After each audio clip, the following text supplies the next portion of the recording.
My name is Argyris Zardilis, and I'm a post-doctoral researcher at the Sainsbury Laboratory at the University of Cambridge.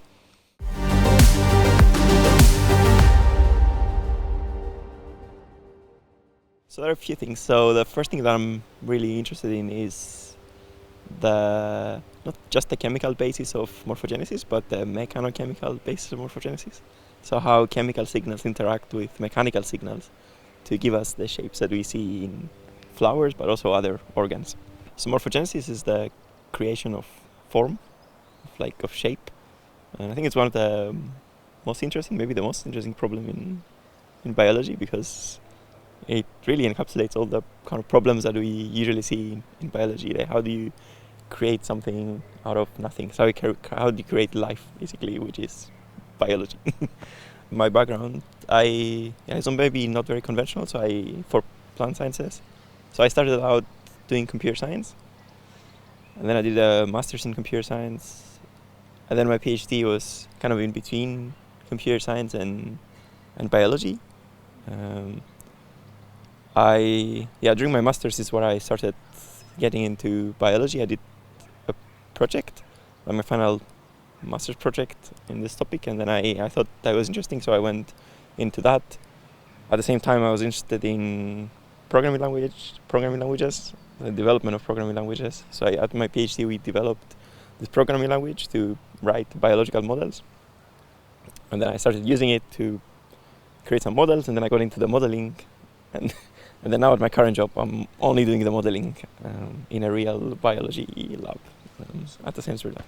So a model is just a formal description of a process.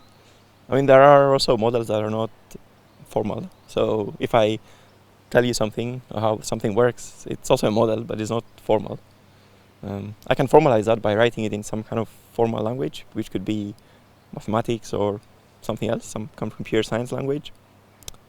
The advantage of doing it this way, like formalizing your models instead of just saying it in words or in kind of diagrams, is that you can be sure that your mind is not deceiving you.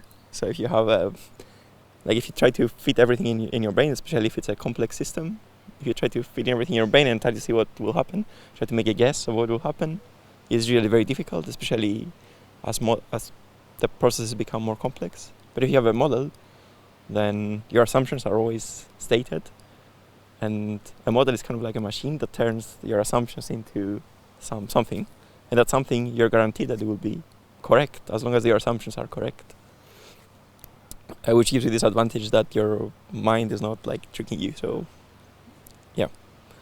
that's kind of the advantage of using models.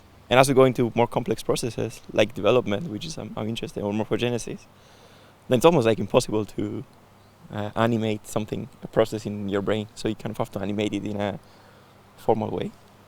And that's how I think why we use models. I tend to like solving problems, so I don't know, I just want to understand how something works. And doing this process can be frustrating, but at the same time, at the end, when you understand something, it's kind of interesting, or it feels, and I guess it's a very human thing to want to understand something or the pattern behind something. So doing that in a formal way or in a more systematic way, instead of just thinking about it sometimes, that this being your job, it's kind of interesting and rewarding. At the same time, I really like to interact with people, and I think doing that via teaching or going to conferences and talking to people, and people who are also interested in the same things that you're interested in, and who are also very intelligent people and nice people, it's also nice. Like coming to this summer school, for example.